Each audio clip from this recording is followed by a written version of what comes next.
Welcome to Akhil foodies channel. So இன்றைக்கி நம்ம செய்ய போகிறது பருப்பு சாம்பார். ஸோ இது எப்படி செய்யணும்னு வாங்க பார்க்கலாம்.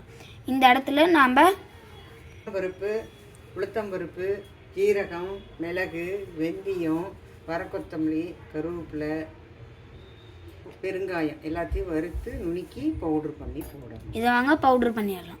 சாம்பாருக்கு மெயின் மசால் ட்ரம் ஸ்டிக், கருவேப்பிலை, கேரட், சின்ன வெங்காயம், அதுக்கப்புறம் கேபேஜ் போட்டிருக்கோம். இதை வதக்கிடலாம். ஸோ நம்ம பருப்பை 3 விசில் வச்சு வேக வச்சுருக்கோம். அதில் தக்காளியும் போட்டிருக்கோம். இதை நம்ம கடையிறதுக்கும் யூஸ் பண்ணலாம். எங்கள் பாட்டி இதை எங்கள் அப்பாவை அடிக்கிறதுக்கும் யூஸ் பண்ணியிருக்காங்க. இடத்துல கடுகும் ஹீங்கியும் போட்டிருக்காங்க. இப்போ நாம் வச்சுருக்க காய் எல்லாத்தையும் போட்டுடலாம்.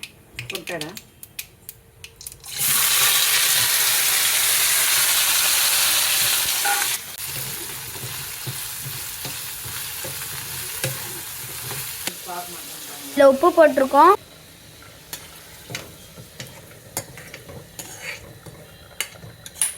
இதில் நம்ம வணக்கின காயை போட்டுக்கலாம். புளி தண்ணி ஊற்றிக்கலாம். கொஞ்சம் தண்ணி ஊற்றணும். இப்போ 2 விசில் வர வரைக்கும் மூடி வச்சிடலாம்.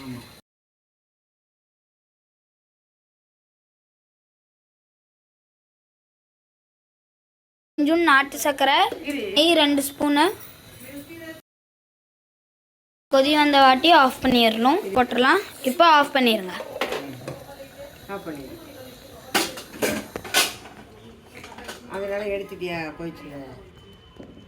நம்மளோட சாம்பார் ரெடி ஆயிடுச்சு ஃப்ரெண்ட்ஸ். நம்ம மினி இட்லியும் செய்கிறோம் நம்ம சாம்பார் கூட.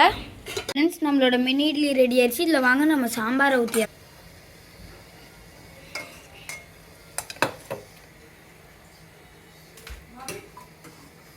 வாங்க இதை டேஸ்ட் பண்ணிடலாம்.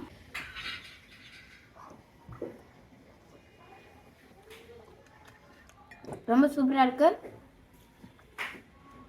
இந்த வீடியோக்கு லைக் பண்ணுங்கள், ஷேர் பண்ணுங்கள், சப்ஸ்கிரைப் பண்ணுங்கள். பாய் பாய்.